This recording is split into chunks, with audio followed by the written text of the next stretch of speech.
Oh, basta yung mga regalo ay tago mo na kina Grace para hindi na makita ni Leah. Don't worry, I'll take care of those. Ano bang nabili mong gift for Leah? Ito ba? Doll.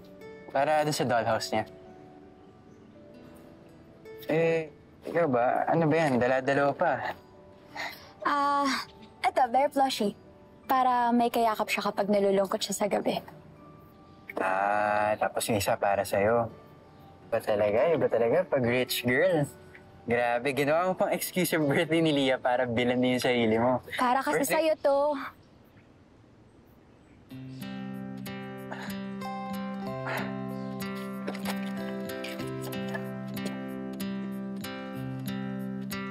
Wow! Salamat ha, pero bakit naman? Para saan ba to?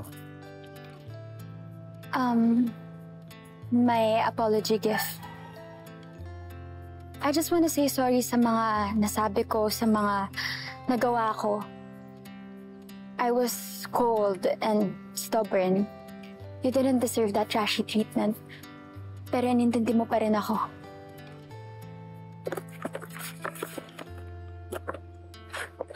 Balik mo na nga ito dun sa pinagbilan mo. Huh? Joke lang. Thank you ha, pero bakit nga plushie? Wala ka nang maisip na ireregalo sa akin, ano? Kaya plushie na lang, ganun? Grabe ka talaga. Well, yung plushie kasi for me, parang security blanket ko na. Na niyayakap ko kapag malungkot ako or stress, lalo na pag nagkaka-anxiety attack ako.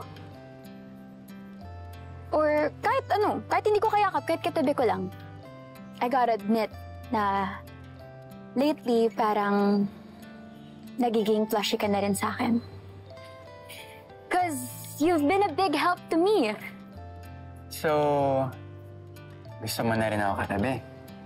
At kayakap? Grabe, ang init. Ang init. Can you unlock the door?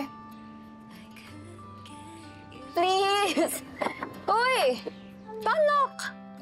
Ang init!